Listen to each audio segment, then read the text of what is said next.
같이 잠시 기도하겠습니다. 우리를 사랑하시는 거룩하시고 자비로우신 우리 아버지 하나님, 하나님을 멀리 떠나 죄 가운데 행하던 저희를 불쌍히 여기시고 우리가 하나님을 알지 못할 때에 하나님이 우리를 사랑하시고 우리가 받아야 될 저주와 심판을 주 예수님이 대신 담당하시고 주님이 우리 대신 죽으시고 흘리신 그 보배로운 피로 우리의 죄를 영원히 씻어주시고 아무 공로 없이 구원해 주신 그 크신 은혜 감사합니다. 우리의 남은 생에는 오직 하나님을 섬기고 하나님의 영광을 위해서 복음을 전하며 살 수 있도록 도와주심을 믿고 감사드립니다. 이 시간 주님의 보배로운 피로 구속함을 받은 저희들 주님 앞에 함께 모여서 주님의 은혜를 찬송하며 주님의 말씀을 배우며 주님과 함께하는 거룩한 무리 안에서 교제케 하심을 감사드립니다. 우리 각 사람을 굽어 살피시고 하나님의 자비로운 손길로 각 사람의 영혼을 더욱 붙들어 주옵소서. 이 세상은 날로 흉악해지고 하나님이 작정하신 마지막을 향해서 달려가고 있는 걸 저희들이 압니다. 이제 우리가 하나님의 거룩한 자녀로 흠없이 이 악한 세대에 정신을 차리고 순종하며 다시 오시는 주님을 사모하며 살아갈 수 있도록 인도해 주옵소서. 우리 중에 아직도 하나님의 사랑을 참으로 깨닫지 못한 영혼이 있으면 그 영혼을 구원해 주시고 한 사람도 이루어짐이 없게 도와주옵소서. 전국에 있는 우리 교회, 세계 많은 교회, 어려운 가운데 믿음을 지키고 복음을 전하는 모든 형제 자매들에게 하나님의 말씀과 능력으로 지켜주셔서 하나님의 자녀로 합당하게 행하며 주님의 복음을 더욱 담대히 전거해서 많은 잃어진 영혼들을 주님 앞으로 인도해서 구원받게 하는 하나님의 역사를 능히 이루게 해 주옵소서. 이 시간 또 우리에게 나타내시기 원하시는 하나님의 말씀, 우리가 마땅히 어떻게 행할 일들을 더욱 가르쳐 주옵소서. 우리 주 예수님 이름으로 기도드렸습니다. 아멘. 찬송해 주시겠습니다. 나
성경 말씀 데살로니가전서 5장을 찾겠습니다.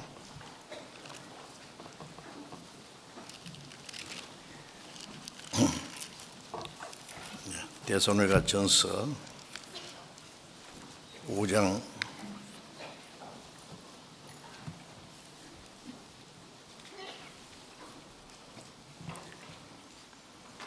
16절부터 18절까지 읽겠습니다. 데살로니가전서 5장 16절부터 읽겠습니다. 항상 기도하라. 항상 기뻐하라. 쉬지 말고 기도하라. 범사에 감사하라. 이는 그리스도 예수 안에서 너희를 향하신 하나님의 뜻이니라. 여기까지.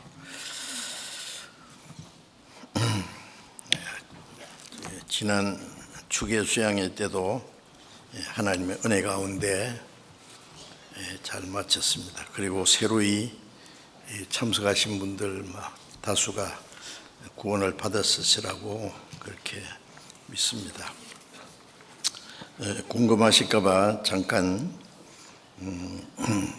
주계 수양회 결과를 좀 말씀드리겠습니다. 참석하신 분은 등록하신 숫자가 6,638명이고 봉사하시는 분이 약 1,200명, 그래서 합계 약 8,000명이 모이셨습니다. 그리고 침례를 받으신 분이 275명이었습니다. 그리고 헌금을 해주셨는데 전체 집계를 보니까 7,057만 4천원이었습니다.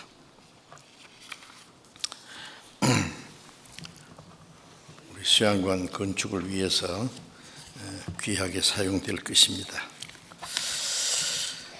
또 한 가지 말씀드릴 것은 아시다시피 지금 중동에서 방금이라도 큰 전쟁이 일어날 것 같은 아주 위험한 일이 일어나고 있습니다.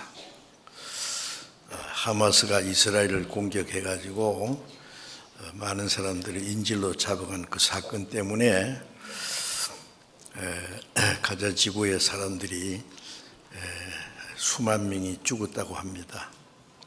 그 전쟁이 아직 끝나지 않았고 그 배후에 레바논에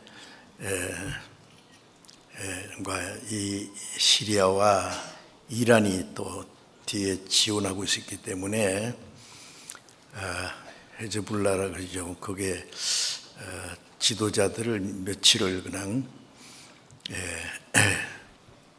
지하실에서 회담하고 있는데 폭탄을 떨어뜨려서 한 명 남고 다 죽었다고 합니다. 그리고 또 새로운 사람을 세워놨더니 어떻게 알고 그 사람도 죽였습니다. 그래서 레바논과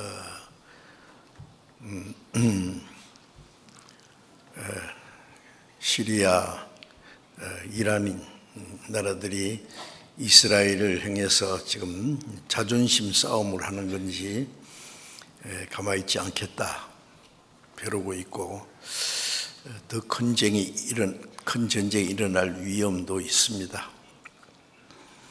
이제 이스라엘은 만일 이란이 전쟁에 적극적으로 개입하면은 이란의 핵시설을 파괴하고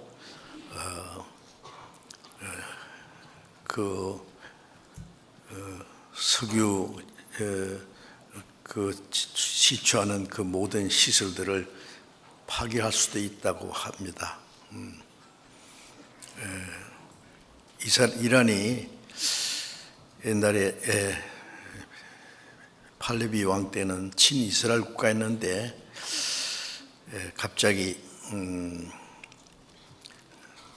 친소로 넘어가서 이스라엘을 대적하는 나라가 됐습니다.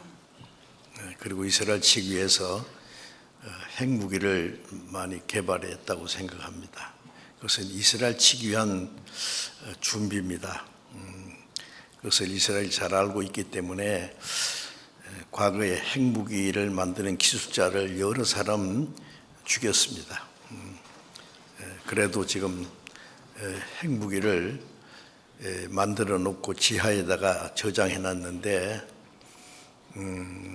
이스라엘이 뭐 지하에 아무리 숨겨놨어도 당장에 다 파기시킬 수 있다고 합니다. 미국은 그 핵무기만은 건드리지 마라. 또 석유를 많이 거기서 이란에서 많이 생산되는데 석유 생산하는 그것의 시설이나 석유 저장고를 폭파시킨다면은 세계의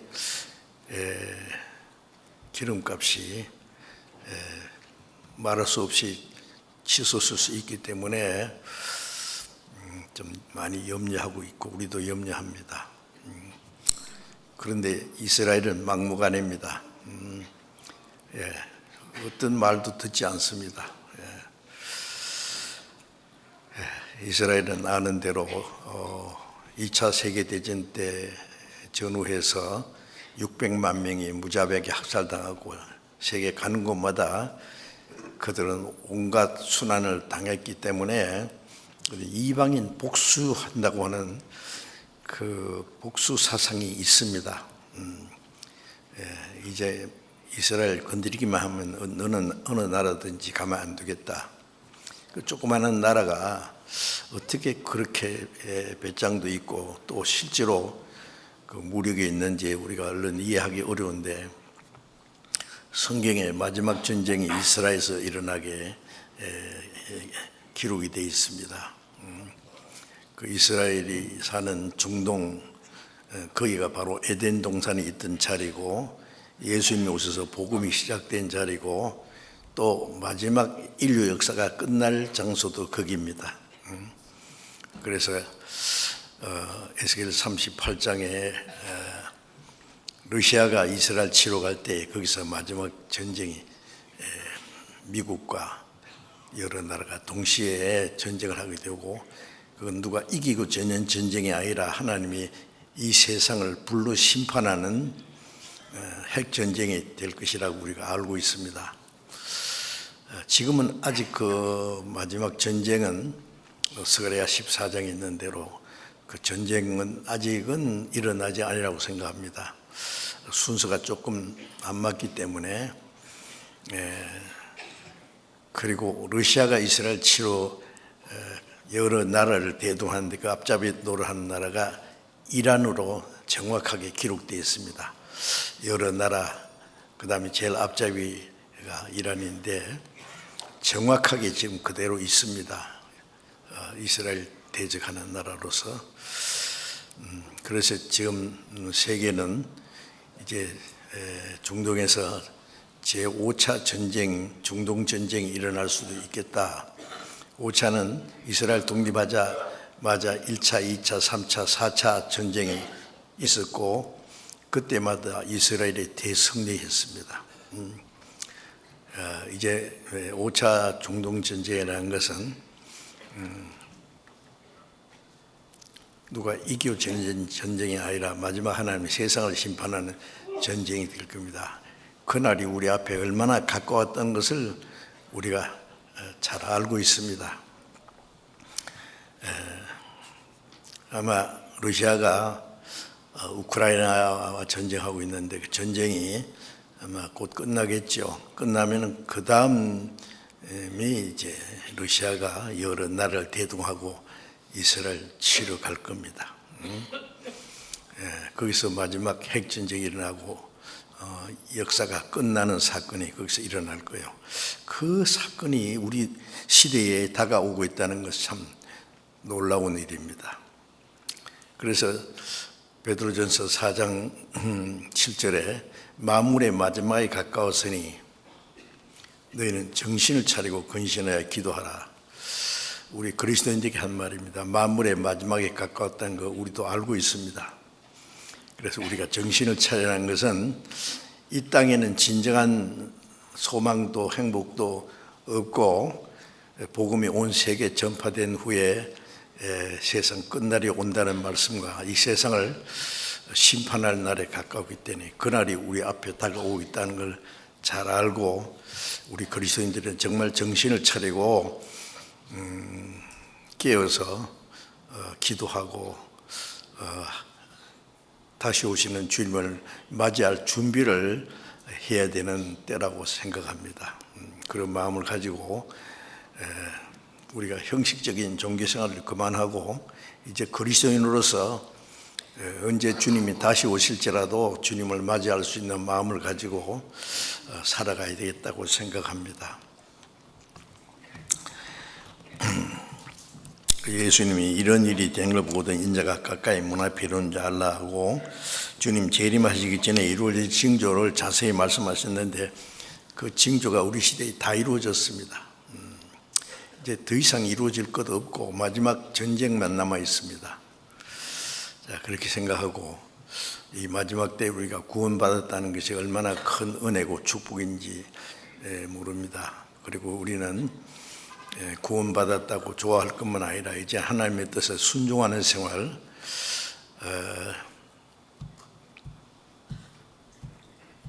멀지않아 그 하나님의 나라에 들어갈 수 있는 그런 준비를 하고 살아야 되겠다고 생각합니다. 자, 오늘은 이제 읽은 말씀에서 데살로니가전서 5장 16절에서 18절까지 바울 사도가 데살로니가 교회에게 이 말씀을 보냈고 그 끝부분에 항상 기뻐하라, 쉬지 말고 기도하라, 범사에 감사하라. 이는 그리스도 예수 안에서 너희를 향하신 하나님의 뜻이니라. 구원받은 성도들을 향한 하나님의 뜻이라는 거, 하나님이 원하시는 거예요. 여기 세 가지가 나와 있는데 아주 간단하게 항상 기뻐하라, 쉬지 말고 기도하라, 범사에 감사하라. 그 말씀 안에는 많은 내용이 담겨 있습니다. 물론 그것은 하나님이 그리스도 안에 있는 모든 사람들에게 원하시는 하나님의 뜻이라고 이렇게 말씀했습니다. 그래서 이 말씀을 조금 드릴까 합니다. 그리스도인은 여기 항상 기뻐하라고 했는데 기뻐해야 될 일이 너무나 많습니다. 이 세상에는 진정한 소망도 행복도 기뻐할 것도 없다는 거 압니다. 그런데 세상 사람들은 좀 돈 벌고 부유해지고 육신적으로 잘 되면은 그걸 가지고 기뻐하는데 그 기쁨은 죄악의 즐거움입니다. 그건 잠시 후에 꺼질 것입니다. 우리 그리스도인들은 그런 세상적인 육신적인 즐거움 아니고 정말 영원한 생명과 소망을 주셨기 때문에 우리는 하나님 안에서 기뻐해야 될 일이 너무 많습니다. 그래 베드로전서 1장 8절 9절에 보면은 너희가 예수를 보지 못하였으나 살았도다. 이제도 보지 못하나 말할 수 없는 영광스러운 즐거움으로 기뻐하니 믿음의 결국고 영혼의 구원을 받음이라고 말씀했어요. 예수를 보지 못했으나 우리가 보지 못했으나 주님을 사랑하고 지금도 보지 못하나 믿고 말씀을 통해서 성령께서 하나님의 은혜를 깨닫고 믿게 해주셨습니다. 믿고 말할 수 없는 영광스러운 즐거움으로 기뻐한다. 믿음의 결국 곧 영혼의 구원을 받았기 때문에 영혼의 구원을 받았다는 이것은 죄로 말미암아 멸망할 수밖에 없는 우리를 하나님이 사랑하시고 우리가 알지 못할 때 우리를 구원하기 위해서 자기 독생자를 십자가에 죽기까지 희생하신, 그래서 우리 죄를 영원히 대속하시고 구원해 주신 그 은혜를 깨달아서 믿게 되었습니다. 그래서 말할 수 없는 영광스러운 즐거움이라 했어요. 이 세상의 하찮은 그런 즐거움이 아니고 말할 수 없는 영광스러운 즐거움, 영원한 즐거움으로 기뻐한다고 했죠. 그리고 이사야 61장 10절에 보면은 내가 여호와를 인하여 크게 기뻐하며 나의 하나님으로 인하여 즐거워하리니 이는 그가 구원의 옷을 내게 입히시고 의의 겉옷으로 내게 더함이 신랑이 사물을 쓰고 신부가 자기 보물로 단장함과 같게 하였음이라. 내가 여호와로 인하여 크게 기뻐한다. 왜? 하나님이 구원의 옷을 내게 입히시고 구원의 옷을 입히시고 의의 겉옷을 우리 죄를 사해 주시고 우리를 의롭다 하셨습니다. 그것으로 단장한 것이 신랑이 결혼식 할 때 사물을 쓰고 신부가 자기 보물로 가장 아름답게 단장한 것과 같이 우리에게 하나님은 우리를 단장해 주셨다는 말씀입니다. 그리고 누가복음 10장 28절에 보면은 예수님이 이스라엘에서 70명을 예수님을 따르는 사람들을 구별해서 그들에게 이스라엘 전역에 다니면서 전도할 사명을 주셨습니다. 얼마 후에 그들이 전도를 다 하고 주님 앞에 모여서 하는 말이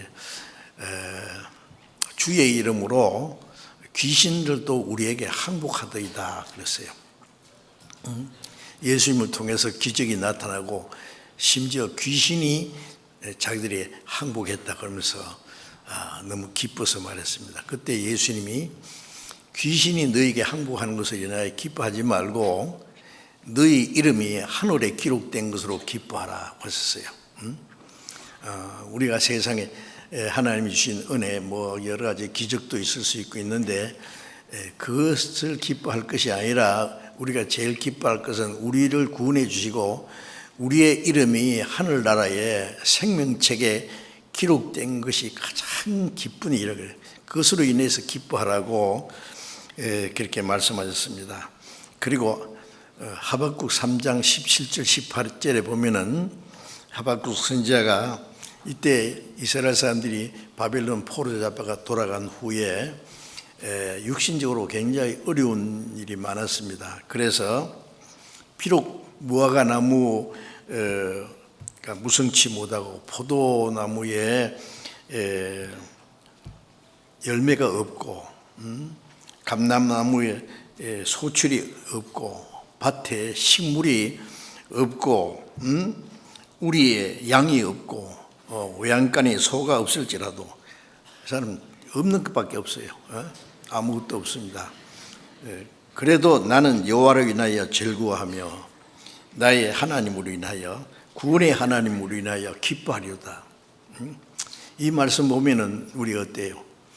우리도 이 세상에 우리의 기쁨이 될 수 있는 것은 위로가 될 수 있는 건 진정한 건 없습니다. 그리고 구원받은 우리에게 하나님은 여러 가지 고난과 어려움을 주셨습니다. 핍박도 있고 환난도 있고 그래서 우리 육신은 여러 가지 고난이 있어도 우리 하나님으로 인하여 크게 기뻐합니다. 구원의 하나님으로 인하여 즐거워합니다. 그래서 우리 육신적으로 몫이 다 풍부해서 그것으로 인하여 즐거워하는 게 아니고 어떤 고난과 역경 중에서도 너무너무 가난할 때도 구원해 주신 하나님의 은혜를 인하여 기뻐할 수 있습니다. 그래서 이 말씀은 곧 구원받은 우리에게 가장 적합한 말씀이라고 생각합니다. 우리는 세상 것으로 위로와 기쁨을 얻으려고 하는 것은 결코 아니고 주님이 주시는 기쁨에 우리의 영혼의 기쁨이 있습니다. 그리고 빌립보서 4장 4절에 보면은 바울 사도가 빌립보에 가서 전도하다가 옥중에 갇혀 있던 사건이 있었죠. 바울과 실라가 쇠고랑이를 차고 매를 맞고 옷을 다 벗겨서 온몸이 쓰리고 아프지만은 밤중쯤 돼서 기도하고 찬송했다 그랬어요.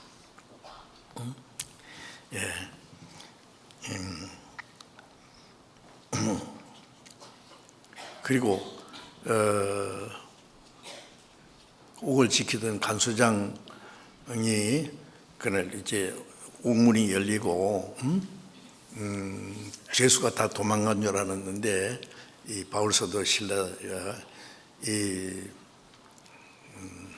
쇠고랑이가 벗어지고 옥문이 열리는데 나가지 않고 있었습니다. 그래서 이제 옥사장이 죄수들이 다 도망간 줄 알고 칼을 가지고 자기를 하려고 죄수를 탈출하도록 내버려두면 그 당시에 지키던 사람이 대신 죽어야 된대요. 그러니까 바울이 하는 말에 내 몸을 상하지 말라. 우리가 여기 있다. 그래서 이 옥사장의 등불을 가지고 들어가 보니까 문이 다 열리는데 그대로 있거든요. 그래서 이 옥사장이 하는 말이 그 앞에 무릎을 꿇고 선생들아 내가 어떻게 해야 구원 얻으리까. 그 옥에 있으면서도 기도하고 찬송하는 소리를 다 들었거든요. 그들의 믿음이 얼마나 확실하고 진실하다는 것을 알았습니다. 그래서 자기도 그 하나님을 믿고 싶어서 어떻게 해야 내가 구원을 받느냐. 주 예수를 믿으라. 그래야만 너와 내 집에 구원받으리라. 그래서 바울 사도 맞은 자리를 다 찢기고 그날 온 가족들을 모아놓고 밤새도록 말씀을 전하고 온 가족이 구원을 받았어요. 그래서 크게 기뻐했다고 그랬습니다. 그로 인해서 이 빌립보 교회가 시작됐어요. 루디아 집에서 또 이제 빌립보 성도들이 많이 구원을 받고, 그런데 빌립보에 역시 많은 핍박이 있었어요. 핍박과 환난이 있었어요. 그래서 빌립보서 4장을 기록할 때는 바울 사도가 전도하다가 저 죄수처럼 잡혀서 로마 옥중에 갇혀 있을 때에 빌립보 교회에게 편지한 겁니다. 뭐라고 했냐면은 주 안에서 항상 기뻐하라. 내가 다시 말하노니 기뻐하라. 그 많은 핍박과 환난 중에 있는 이 빌립보 성도들에게 너희가 여러 가지 고난과 어려움이 있어도 하나님의 은혜와 영광을 바라보고 소망 중에 절구하라고 한 겁니다. 옥중에 있는 바울 사도는 말할 수 없는 고난이 있죠. 언제 죽을지 모르는 상황 속에서. 그런데 옥 밖에 있는 빌립보 성도들에게 절구하라고, 다시 말하노니 절구하라고. 그리스도인들이 어떤 환난과 핍박 중에서도 실망하지 않고 슬퍼하지 않고 하나님의 은혜로 인하여 감사할 수 있습니다. 그래서 그 기쁨을 잃지 말아요. 다시 말하노니 기뻐하라. 바울 사도는 옥중에 갇혀 있음에도 기뻐하고, 마지막 죽음이 가까이 왔을 때 내가 관자와 같이 부음이 되고 내 떠날 기약이 가까웠도다. 그러면서 디모데에게 편지하면서 크게 기뻐했어요. 그렇게 사모하던 주님을 이제 만날 시간이 됐기 때문에. 그리고 마태복음 5장 11절 12절에 보면은 예수님이 제자들에게 말씀하시기를 나를 인하여 너희를 욕하고 핍박하고 그것으로 너희를 거스려 모든 악한 말 할 때에 복이 있나니 기뻐하고 절구하라. 하늘에서 너희 상이 큼이라. 전에 있던 선지자를 이같이 핍박했느니라.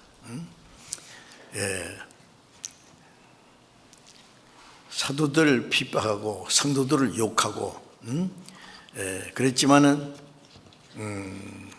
예수님은 너희를 욕하고 핍박하고 거짓말을 들어서 너희를 거스려 대적해서 모든 악한 말 할 때에 너희 복이 있다. 기뻐하고 즐거워하라. 왜? 주님의 이름으로 핍박을 받고 고난을 받으면 그만큼 상이 많아지기 때문에 하늘에서 너희 상이 큼이라. 전에 있던 신자들 이같이 핍박했느니라. 그러니까 너희도 그 핍박을 받는 것이니까 기뻐하라고.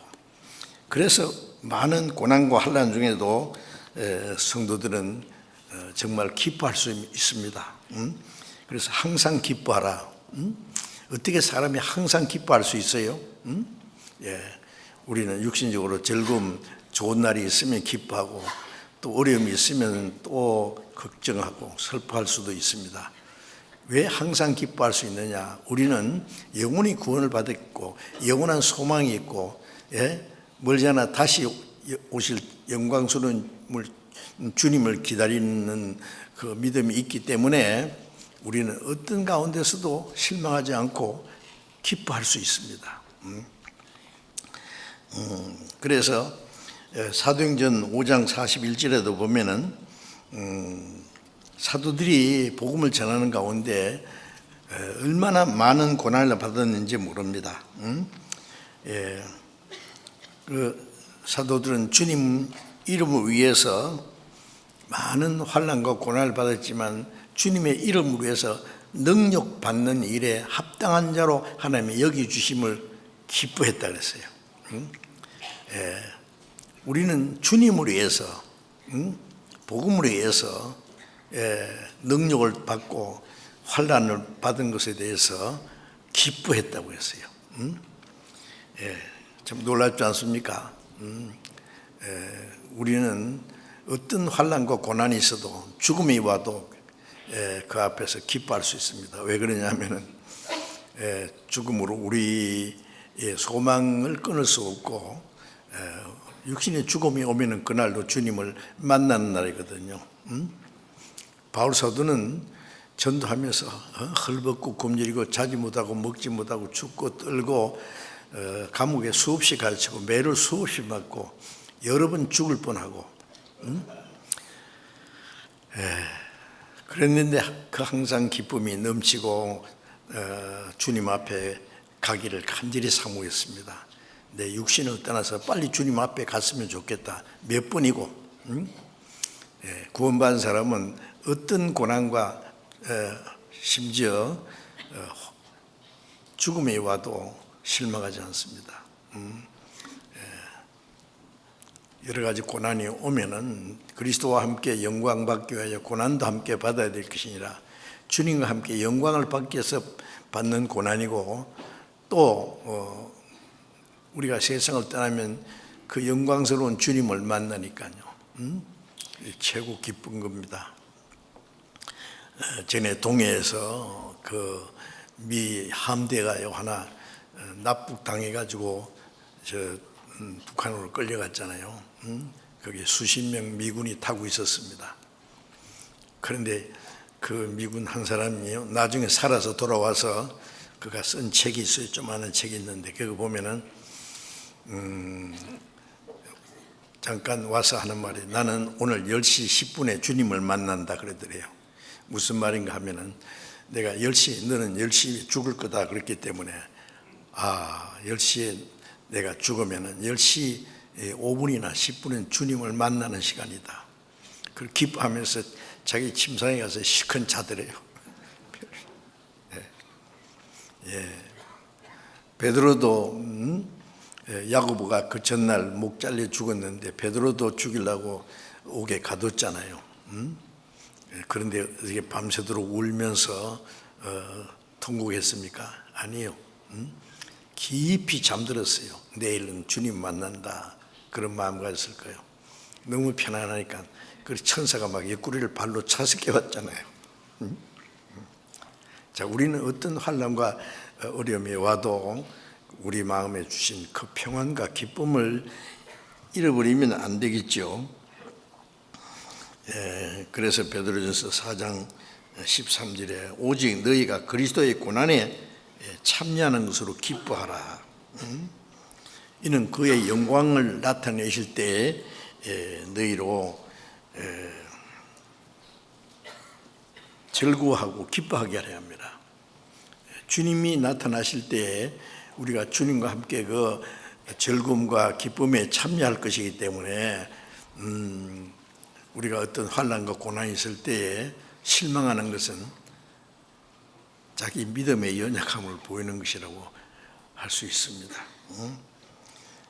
그리고 로마서 5장 3절에도 우리가 환난 중에서도 즐거워하나니, 환난은 인내를, 인내는 연단을, 연단은 소망을 이룬 줄 압니다. 환난과 고난은 우리를 연단시키고 우리를 주님 앞에 단련하기 위해서 소망에 들어갈 수 있는 사람으로 합당하게 하기 위해서 주시는 것이기 때문에 우리는 어떤 환난과 고난 중에도 기뻐할 수 있습니다. 그래서 항상 기뻐하라고 했습니다. 편안할 때나 괴로움이 있을 때나 어떤 환난과 핍박이 있을 때도 이거는 그리스도인들만이 가지고 있는 하나님의 주시는 기쁨입니다. 구원 안 받은 사람들은 상상할 수 없는 일이죠. 그리고 고린도후서 12장 10절에 보면 바울 사도가 내가 그리스도를 위하여 약한 것들과 능력과 핍박과 곤란을 기뻐하노니 이는 내 약할 때 곧 강함이라. 바울 사도는 얼마나 많은 핍박을 받았어요. 몸에는 병이 있어가지고요. 그 가시가 있었다 그러죠. 가시는 아프기만 하지 죽진 않아요. 안 죽을 정도로 가시를 주셨어요. 그게 떠나기를 3번 기도하니까 네 은혜가 네게 족하도다. 네 약한 데서 내 은혜가 온전케 됨이라.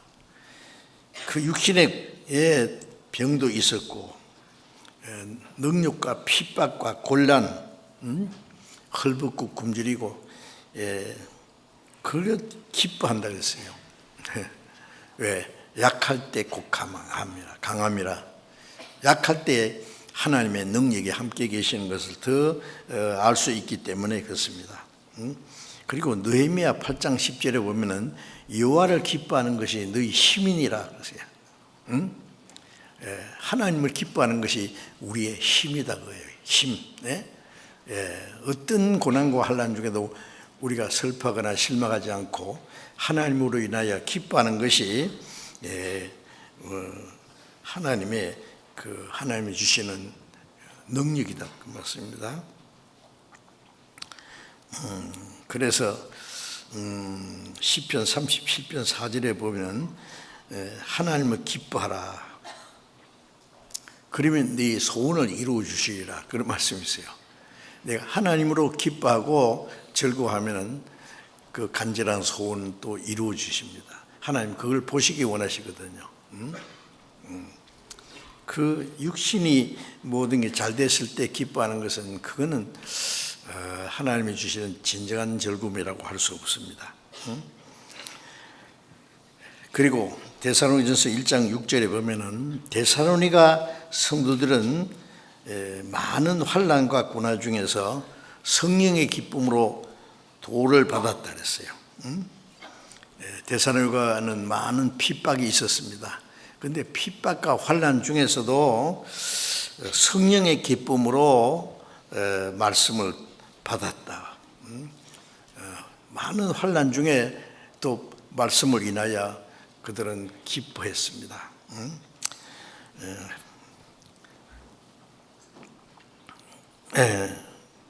주님이 우리와 함께 하신다는 것을 믿는 믿음과 미래에 하나님이 우리에게 주실 영광스러운 소망을 인해서 우리는 항상 기뻐할 수 있습니다. 항상 기뻐하라 그랬죠. 어떤 경우에도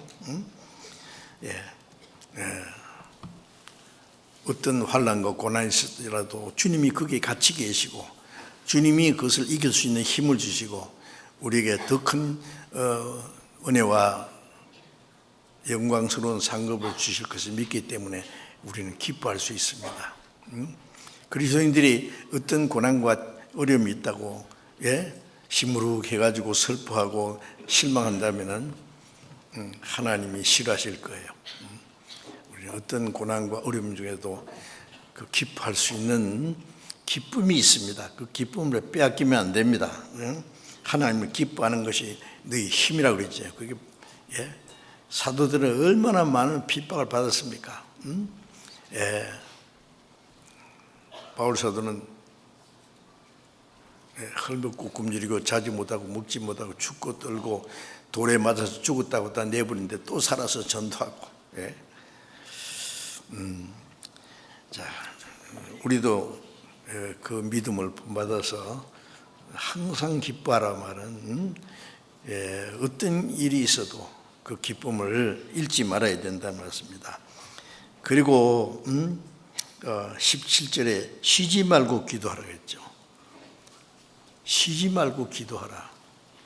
그래서 어떤 사람들은 하는 말이 이 기도는 우리의 호흡이다 그랬어요. 호흡은 쉬면 안 되잖아요. 우리 생명이 있기 때문에 계속 호흡을 합니다. 쉬지 말고 기도하라. 기도하기를 쉬지 말아야 된다 그랬어요. 예수님이 생활에 기도 얼마나 많은 본을 보여주셨어요. 예수님은 하나님과 동등한 분이고, 그러나 인간의 사람과 같은 몸을 입고 이 세상에 오신 것은 우리에게 하나님을 나타내시고 우리를 구원하는 그 사명을 받으셨기 때문에 예수님은 기도를 많이 하셨습니다. 새벽 미명에 기도하시고 밤이 맞도록 기도하시고 한적한 곳에 가서 기도하고 기도하러 산에 올라가시고 밤새도 기도하시고 12 제자를 선택할 때는 밤새도록 기도하시고 중요한 일 있을 때 더 많이 기도하시고 그것으로 우리에게 본을 부여주셨어요. 마지막 겟세마네 동산에서 예수님이 힘쓰고 애써서 간절히 기도하시니 얼굴에 흐르는 땀방울이 핏방울처럼 되더라. 그런데 제자들은 그러나 영문도 모르고 막 피곤해서 잠을 자고 있었어요. 예수님이 베드로에게 네가 한시라도 나와 함께 깨울 수 있어 없느냐? 시험에 들지 않게 깨어 기도하라. 예수님은 우리를 구원하시는 일을 하시는 동시에 우리 신앙생활의 모든 것이 모범을 보여주셨습니다. 모든 생활 중에 항상 하나님과 교제하고 하나님의 뜻을 행할 수 있도록 우리가 하나님의 능력을 의지하기 위해서 기도해야 됩니다. 기도는 첫째 하나님과 교제요. 요즘에 우리 휴대폰 가지고요, 자기 가족끼리 또 남편과 아내, 형제끼리, 친한 친구끼리 얼마나 많이 얘기합니까, 그죠? 하루에도 얼마나 그 휴대폰이 잠시라도 없으면 불안합니다. 이 얘기를 못하니까. 그런데 하나님께 기도하는 것은 얼마나 열심히 하세요? 기도를 쉬지 말고 기도하라고 하셨는데 쉬지 말고 중얼중얼 하는 말이 아닙니다. 기도는 항상 하나님과 연결된 상태에서 내 마음이 그래서 입으로 기도하고 마음으로 기도하고 생활로 하나님을 의지하는 모든 생활. 우리는 연약하고 부족하기 때문에 하나님의 그 자비로운 능력의 손길이 없으면 안 됩니다. 기도는 하나님과 끊임없이 교제하는 동시에 하나님의 능력의 손을 끌어내리는 우리의 손입니다. 우리 손을 내밀어서 하나님의 그 능력의 손길을 끌어내려야 된단 말입니다. 그래서 하나님의 능력을 의지하기 위해서 우리는 기도에 힘써야 될 겁니다. 기도를 하지 않으면 하나님의 도움이 없어도 내가 살 수 있다고 생각하는 사람일 거예요. 그렇으면 기도할 필요 없죠. 그런 사람은 아무도 없습니다. 우리의 연약하고 어려운 일이 있을 때 하나님은 우리의 더 기도하기를 원하십니다. 기도해서 도와주시기 원하십니다. 에스겔 36장부터 쭉 보면은 이스라엘 사람들을 전 세계에 흩어놨다가 마지막 때에 다시 이스라엘 땅으로 돌아오게 한다 그랬잖아요. 그래 할지라도 그들이 내게 그렇게 해 주시기를 기도해야 된다. 하나님이 이스라엘 백성들을 그 땅으로 회복시키지만은 가만히 있어도 회복시켜 주십니다. 그러나 하나님께서 너희가 그렇게 해 주시기를 기도해야 할 것이니라. 하나님이 우리에게 모든 좋은 걸 주시기 원하시는데 기도하기를 원하십니다. 기도하지 않는 사람은 하나님의 도움이 없이 자기 수단방으로 살 수 있다고 생각하는 사람이라고 할 수 있어요. 그럼 하나님 의지하지 않는 거죠. 마태복음 7장 7절에 보면은 구하라 그러면 주실 것이요, 구하라 그러면 주실 것이요. 그냥 주시면 되는데 구하면 주신다고 했어요. 또 시편 145편 18절에 보면은 하나님께서는 자기에게 간구하는 모든 자, 곧 진실하게 간구하는 모든 자에게 가까이 하시는도다. 진실하게 간구하는 모든 사람에게 하나님이 가까이 하신다. 아까 우리 찬양대 찬송도 들으셨죠? 우리가 기도할 때 하나님과 더 가까워진다. 말씀을 듣고 순종할 때 더 하나님과 가까워집니다. 하나님을 가까이 하라. 그러면 그가 너희를 가까이 하시리라. 기도하지 않고 순종하지 않는 사람은 마음이 하나님을 멀리 떠나 있는 걸 거예요. 그리고 자기 어려울 때만 뭐 도와달라고 하는 그건 좀 합당치 않을 겁니다. 평소에 항상 하나님과 교제하는. 그리고 누가복음 18장 1절에서 8절까지 보면은 항상 기도하고 낭망치 말아야 될 것을 저에게 비유로 말씀하시기를, 어떤 곳에 하나님을 두려워하지 않고 사람 무시하는 재판장이 있었는데 어떤 가난한 과부가 그 재판장에 가서 내 원한을 좀 풀어달라고 그랬어요. 이 재판장이 생각하기를 가난한 과부 그 소원을 들어줘도 별로 자기가 받을 것이 없다고 알고 무시해서 안 들어줬어요. 그런데 이 가난한 과부가 계속 끈질기게 계속 매일 와서 졸라대니까 말하기를, 내가 하나님을 두려워하지 않고 사람을 무시하는 불의한 재판장이지만은 저 여자의 소원을 들어주지 않으면은 계속 와서 나를 괴롭혀야 할 테니까 그 원한을 풀어주리라 그랬다 그러죠. 그래서 예수님 말씀에 저 불의한 재판장의 말을 들어라. 불의한 재판장도 계속 와서 간청하고 그러니까 귀찮아서도 들어줬는데, 하물며 하늘에 계신 너희 아버지께서 너의 원한을 풀어주시지 않겠느냐, 오래 참으시겠느냐, 속히 원한을 풀어주시리라. 그리스도인들은 무슨 원한이 있어요? 이 세상은 악한 자들이 막 세력을 누리고 잘 되는 것 같고, 그리스도인들이 억울한 일 당하고 짓밟히고, 원한이 얼마나 많아요. 하나님께 부르짖어야 돼요. 그럼 하나님이 우리를 도와주십니다. 우리 그리스도인들은 거룩한 원한이 있죠. 그리고 야고보서 1장 5절에 보면은 너희 중에 지혜가 부족하거든 후히 주시고 꾸짖지 않은 하나님께 구하라. 그러면 주시리라. 지혜가 부족하거든. 우리가 하나님의 뜻을 분별하는 것이 지혜입니다. 그런데 우리는 지혜가 부족하잖아요. 지혜가 부족하기 때문에 하나님의 뜻을 분별을 못하고 내 마음대로 살다 보면은 죄도 범하고 실수하는 일도 많고 그릇되는 것이 많습니다. 그래서 지혜를 부족하다고 알고 부족하거든 후히 주시고 꾸짖지 않은 하나님께 구하라 그랬어요. 그러면 주시리라. 구하라 했는데 안 구해.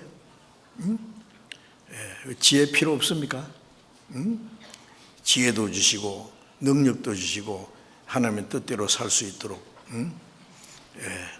우리가 하나님 말씀을 깨닫고 하나님의 뜻을 분별하고 하나님의 뜻대로 살 수 있는 지혜와 힘을 얻기 위해서 쉬지 말고 기도해야 됩니다. 기도. 우리 그리스도인의 기도가 얼마나 중요해요.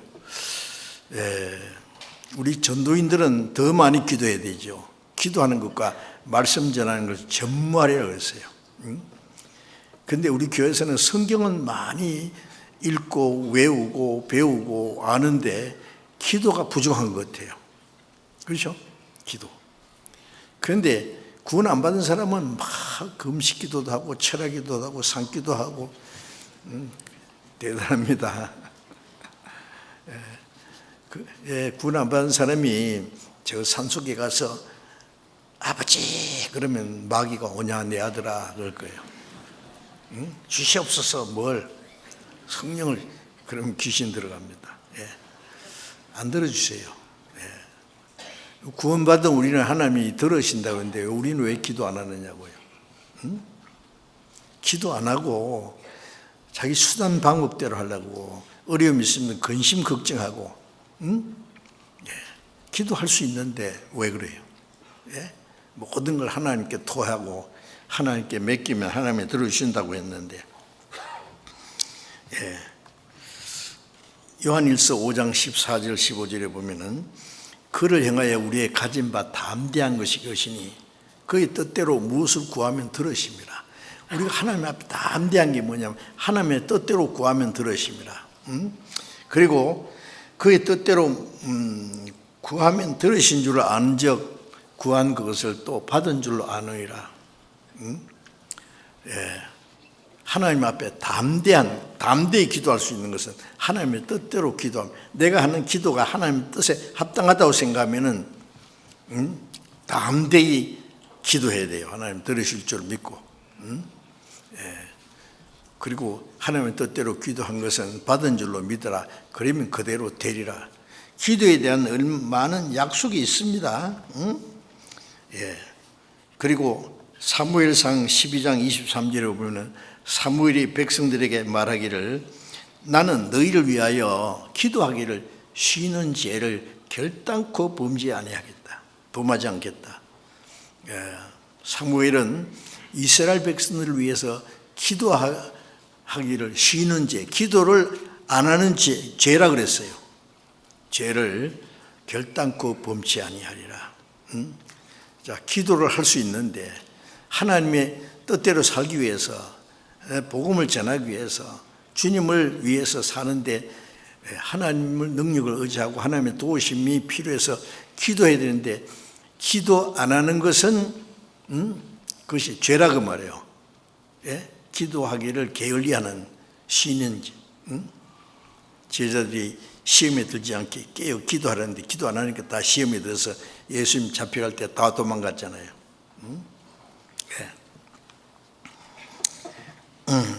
그 성경에 기록한 선지자들과 사도들과 또 역사 속에 복음의 일꾼들은 다 한결같이 기도의 사람들이었습니다. 기도를 게을리한 사람은 아무도 없어요. 그래서 이 기도는 우리의 생활. 그래서 쉬지 말고 기도하라. 쉬지 말고 연속해서 기도하라고 합니다. 하루에도 몇 번이나. 사소한 것도 기도해야 됩니다. 오늘 내가 어디로 가는데 하나님, 오늘 내가 어디에 가는데 하나님 날 지켜주시고, 내가 누구를 만나는데 하나님 내게 지혜를 주시고, 유익한 시간이, 하나님의 뜻을 행하는 시간이 되게 해달라고 자기 가족들을 위해서, 자기를 위해서 기도하고, 가족들을 위해서도 기도하고, 복음 전한 사람을 위해서 기도하고, 성도들 위해서 기도하고, 기도할 일이 너무 많잖아요. 저는 아침에 깨면은요, 순서적으로 기도하는 게 있습니다. 기도할 일이 너무 많아요. 세계에 많은 교회가 있습니다. 아프리카 교회를 위해서, 인도 교회를 위해서, 중국에 얼마나 감시를 받고 어려운 가운데 있는 중국 교회를 위해서, 또 남미의 가난한 나라들의 복음 전하는데 많은 핍박과 고난이 있습니다. 러시아, 파키스탄, 어려운 곳들 많잖아요. 그런 것 기억나는 대로 쭉 기도하고, 복음 전한 사람 위해서 기도하고, 기도할 일이 많은데 그 잊어버리면 안 돼요. 기도 수첩을 만들어 봐요. 쭉 한번 적어 보세요. 기도할 일. 그 무책임하면은요, 기도 안 해도 모든 게 저절로 되겠지. 하나님의 기도하는 사람의 기도를 들어주시기 원하십니다. 기도를 안 하는 것은 하나님과의 교제도 필요 없고 하나님의 도움이 필요 없다고 생각하는 것 같습니다. 그러면 안 될 겁니다. 그리고 이제 범사에 감사하라 그랬잖아요.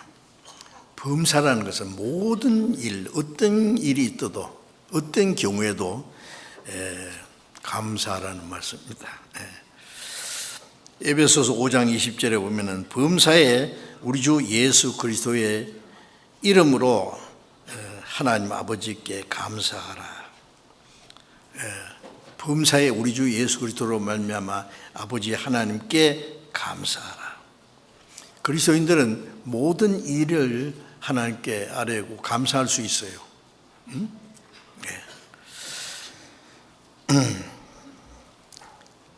하나님의 은혜에 대한 응답은 말로만 감사할 뿐 아니라 하나님의 뜻대로 합당하게 살아가는 것이 하나님이 우리에게 주신 그 은혜에 대한 보답입니다. 응답입니다. 사무엘상 2장 7절에 보면은 여호와는 가난하게도 하시고 부하게도 하시고 높이기도 하시고 낮추기도 하신다 그랬어요. 어떨 때는 부하기도 하시고 가난하기도 하시고, 이스라엘 백성들을 애굽에서 나온 후에 광야에 40년 동안 어떨 때는 줄이게도 하시고 목마르게 하시고 열조가 알지 못하던 만나를 먹이시기도 하고 반석을 쳐서 물을 주시기도 하고. 왜 그럽니까? 그들이 하나님 말씀을 순종하는지 안 하는지 시험했다 그랬어요. 우리는 모든 게 잘 될 때만 하나님께 감사하고 어려움이 있을 때 잘못하면 하나님에 원망하고 그러면 안 됩니다. 하나님은 우리에게 가난하게도 하세요. 우리가 가난하기 때문에 빨리 쉽게 구원받았다는 걸 알아야 됩니다. 가난한 자에게 복음이 전파된다. 그래서 성경에 이제 부유한 자여 울며 슬퍼할지어다 너에게 임할 그 형벌을 인해서. 부자들은 구원받기 어렵습니다. 저도 대기업의 회장들 여러 사람 전도해 봤는데 안 돼요. 정말로 구원 금방 받을 것 같은데 안 돼요. 참 이상해요. 세상에 만족한 사람들은요, 잘 되는 사람들은 하나님에 대해서 안타깝게 그 하나님의 은혜를 사모하는 마음이 잘 없더라고요. 그래서 화실진저 부유한 자여 너에게 임할 고난을 인하여 애통하고 슬퍼하라는 말씀이 있죠. 가난한 자가 복이 있다. 가난한 자에게 복음이 전파된다. 우리가 가난했기 때문에, 저도 어릴 때부터 너무 가난하게 살았어요. 초등학교 5학년 때부터 제가 신학교 된 길까지 제가 벌어서 공부를 했으니까 알만하죠. 예? 어떨 때는 너무너무 어려워서 막 구원받기 전이니까요. 죽고 싶었어요. 예, 뭐 다음 달 살아갈 일이 막막한데요. 지나간 추억이 쫙 지나가면요, 뛰어들고 싶은 마음이 순간적으로 그래서 사람이 죽기도 하는 모양이에요. 또 정신을 차리고 그래도 이제 내가 예수 믿으니까 지옥에 가지 말고 천국 가야지. 다른 거 못해도 성경은 실컷 읽어야 되겠다. 전도도 하고 구원받기 전에 열심히 전도했어요. 하나님이 그걸 좋게 보신 것 같아요. 그래서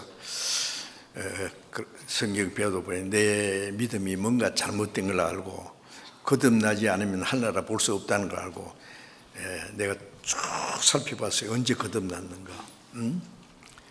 기도할 때 무슨 일이 있었는 것도 아닌데 그것도 아니에요. 부흥회할 때 기뻐하는 것도 있었어요. 다 거듭난 일이 없어요.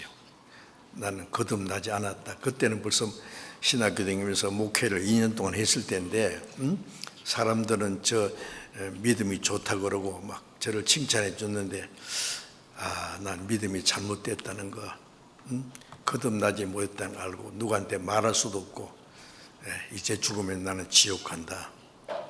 그래 1962년 10월 30일 저녁 8시경에 내가 이제까지 교리적으로 지식적으로 알던 예수 그리스도 나와 무슨 상관이 있다는 거 양심적으로 확실히 깨달았어요. 구원받고 나니까요, 내가 세상에서 제일 행복한 사람이야. 그래 가난했기 때문에 빨리 구원을 받은 거예요. 제가 부유했더라면 모든 게 잘 됐다면 아마 구원을 못 받았을 거예요. 그러니까 가난했기 때문에 어렵기 때문에 구원받게 된 것에 대해서 감사하지 않습니까? 우리 교회 뭐 큰 부자 없지 않습니까? 부유한 것 자랑할 거 없어요. 그래 바울 사도는 내가 풍부에 처할 줄 알고 빈궁에 처할 줄 알아 일체의 비결을 배웠다 그랬어요. 풍부에 처할 줄 알았다는 것은 어떨 때는 그에게 연보를 가지고 거다 가지고 예루살렘 교회에 전달하는 그에게 연보를 가지고 가는데 뭐 그 굶을 필요 있겠어요? 그러나 그것으로 만족하지 않고 또 빈궁에 처할 줄 알았다. 너무너무 가난해서 헐벗고 굶주리고 자지 못하고 먹지 못하고 죽고 떨고 빈궁에 처할 줄 알았다. 너무 가난하고 어려우면 하나님만 의지하고 하나님으로 만족하는 방법을 배우고 부유하면 그 부유한 걸 자기 만족을 위해서 쓰지 않고 하나님께 그걸 돌리고 그래서 빈궁에 처할 줄 알고 풍부에 처할 줄 알아 일체의 비결을 배웠다 그랬어요. 어떤 사람 가난하다가 돈 몽땅 벌었다 합시다. 그러면 신앙생활 더 잘해야 될 텐데 어떤 사람 돈 때문에요 그냥 세상으로 흘러가는 사람이 있어요. 재미가 있어가지고. 어떤 사람 너무 가난해서 신앙생활도 잘 못하는 사람이 있어요. 그거 안 됩니다. 가난에 처할 줄도 알고 빈궁에 처할 줄 알고 일체의 비결을 배웠다고 바울 사도는 그랬죠. 그래서 그 가운데서도 우리가 이제 감사할 수 있습니다. 그래서 시편 136편 23절에 보면은 우리를 비천한 데서 기념하신 이에게 감사하라 했어요. 비천한 데서 기념했다는 것은 우리 낮고 천한 죄 많은 우리를 구원에 끌어올려 가지고 우리에게 영원한 생명을 소망해 주시고 우리를 하나님의 자녀도 삼아주고 그 영광스러운 그 기업을 우리에게 주셨어요. 그래서 비천한 데서 우리를 구원했다, 기념했다 그랬어요. 그리고 사무엘상 2장 8절에 보면은 가난한 자를 진토에서 일으키시고 빈핍한 자를 거름대에 두사 귀족들과 함께 앉게 하시며 영광의 위를 차지하게 하시는도다. 그런 말씀이 있어요. 가난한 자를 진토에서, 진토는 뭐 진흙 구덩이에서 말이야, 짓밟히고 있는 거기서 일으키시고 구원하셨단 말씀이죠. 빈표만 자를 그름뜸에서, 빈피만 가난하고 천한 자를 그름뜸에, 쓰레기통에, 냄새나는 쓰레기통에서 뒤직뒤직해가지고 뭘 하나 주워가지고 깨끗이 씻어가지고 닦아가지고 자기 집에 가장 귀한 자리에 갖다 놓으면 놀랍지 않습니까? 만약 임금이 그랬다면 쓰레기통에서, 죄악의 쓰레기통에서 우리를, 그름뜸에서 우리를 드셨습니다. 그래서 영광의 위를 차지하겠다 그 말. 그를 우리는 감사해야 됩니다.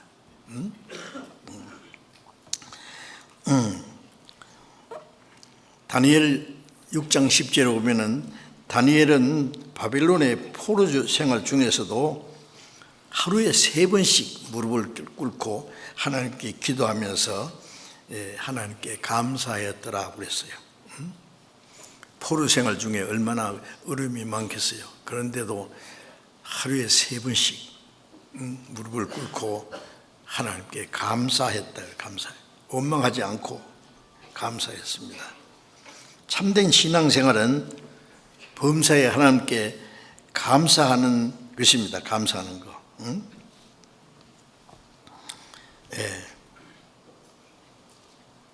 어떤 그 우울증 환자가 제가 전에 들은 기억이 나요.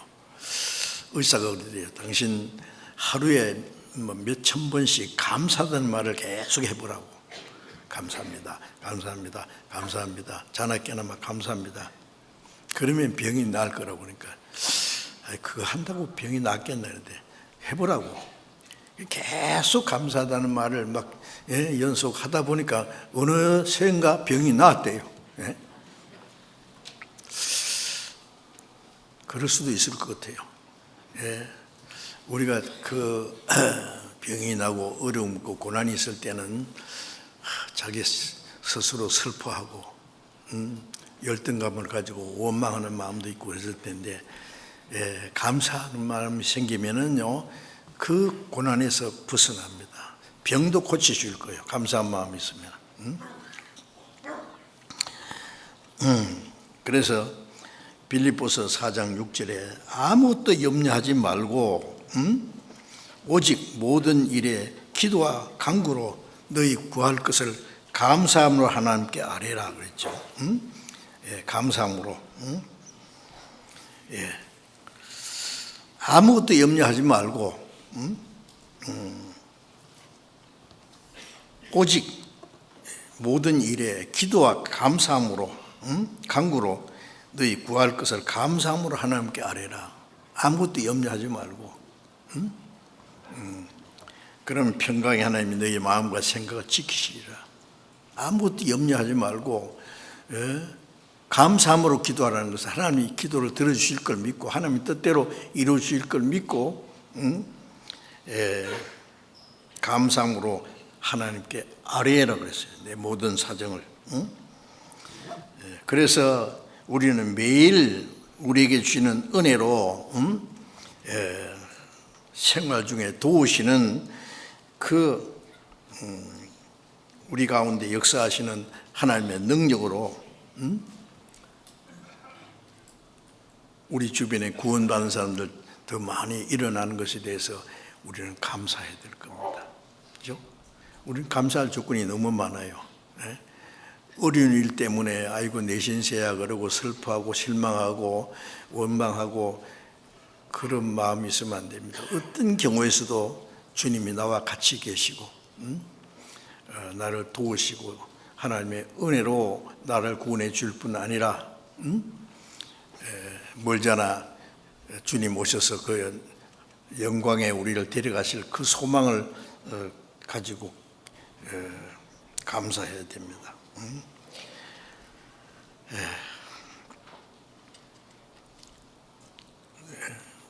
우리가 주님 안에서 살아가는 생활은 오직 자신의 어떤 의지와 노력으로만 되는 것이 아니라 우리 마음에 거하시는 주님의 성령으로 말미암아 우리를 지키시고 도우시지 않습니까?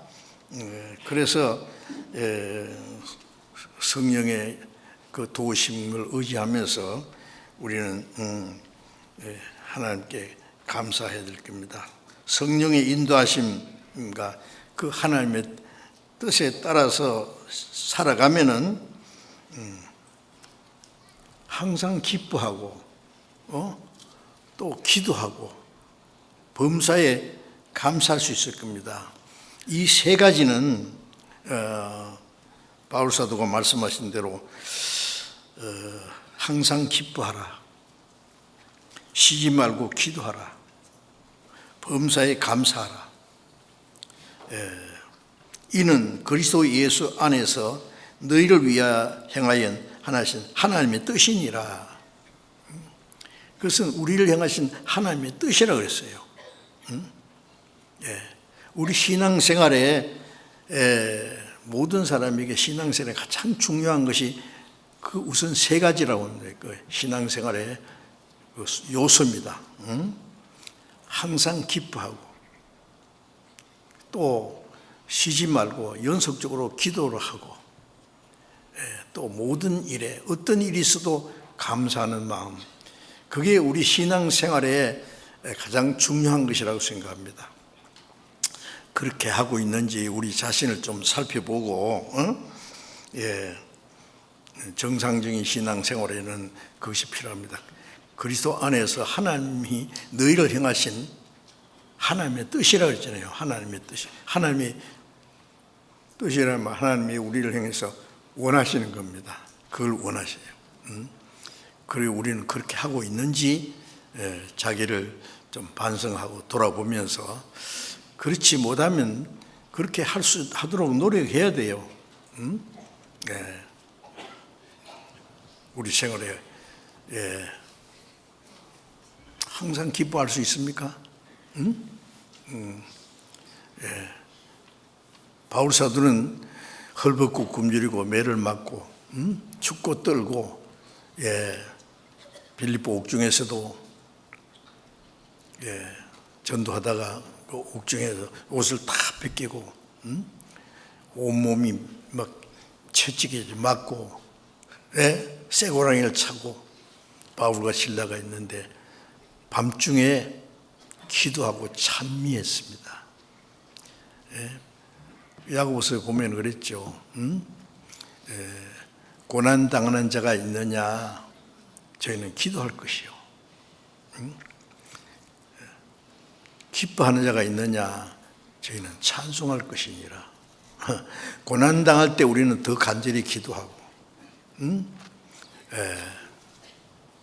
또 하나님이 우리에게 주신 모든 은혜를 생각하면은 또 기뻐하고. 그래서 밤중에 그 옥중에서 기도하고 찬송할 때요, 기적이 나타났잖아요. 옥문이 열리고 막 쇠고랑이 다 벗어지고, 그날 밤에 옥사장 가족이 구원받고. 하나님을 기뻐하라, 이것이 너희 힘이니라. 그 가운데 하나님의 능력이 나타납니다. 우리가 그리스도인답게 우리 마음의 자세를 좀 바르게 가져야 되겠어요. 그래서 그리스도 안에서 하나님이 너희를 향하신 하나님의 뜻이니라, 그렇게 하는 게 하나님의 뜻이라고 했으니까 그렇게 하지 못했으면 이제부터라도 그렇게 하도록, 항상 기쁨을 잃지 말고 범사에 감사하는, 어떤 경우도 감사해야 돼요. 고난이 있어도, 병이 들어도, 죽음이 와도 우리는 감사할 수 있잖아요. 주님의 손 아래에 있으니까. 그렇죠? 하나님의 그 크신 은혜로 우리를 구원하신 하나님이 우리에게 뭘 안 주시겠어요? 자기 아들을 아끼지 않고 우리 모든 사람을 위하여 내어주시니까 아들과 함께 모든 은사로 주시지 않겠느냐. 자기 독생자를 우리를 구원하기 위해서 죽는 데까지 내어주신 하나님이 뭘 안 주시겠느냐 그래요. 우리는 그 하나님에 대한 믿음이 없기 때문에 조금만 고난이 와도 원망하는 마음이 있고 슬퍼하고 실망하고 그러면 안 됩니다.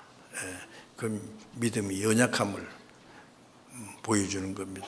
그래서 이 말씀을 좀 생각하면서 항상 기뻐하라. 어떤 경우에도 기뻐하라.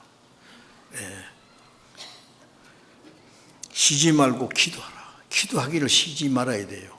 기도를 습관적으로 막 계속 기도하면 돼요.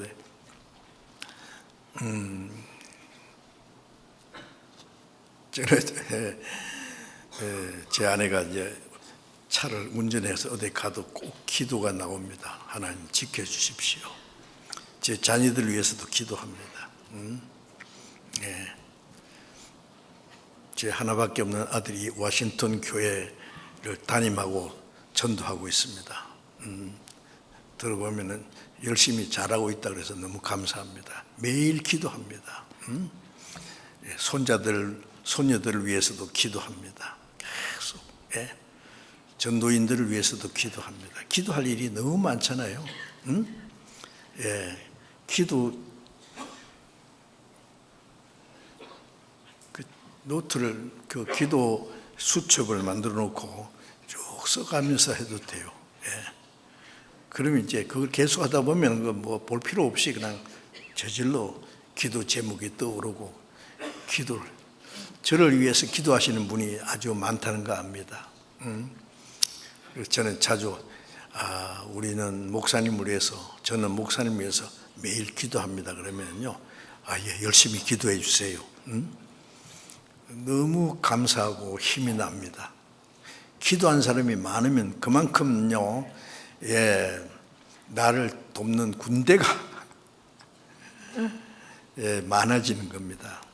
한 번은 D.L. 무디가 설교를 딱 하고 내려오니까 어떤 부인들이 몇 사람이 가서 무디 선생님, 우리는 무디 선생님 위해서 기도합니다. 그러니까 왜 나를 위해서 기도합니까? 이 말씀 듣는 사람 위해서 기도해 주세요. 그러니까 아닙니다. 무디 선생님 능력이 좀 더 필요합니다. 그러니까 무디 깜짝 놀래가 그렇죠.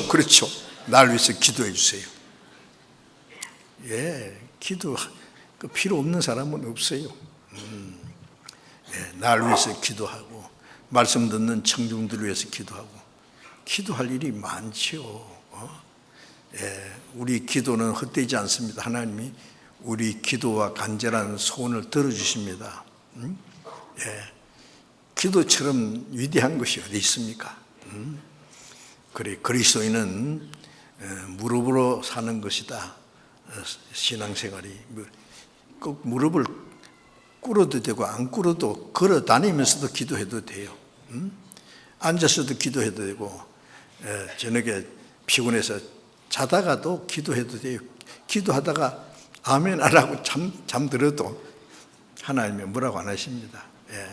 아주 좋아하실 거예요. 항상 기도하는 습관을 가지시기 바랍니다.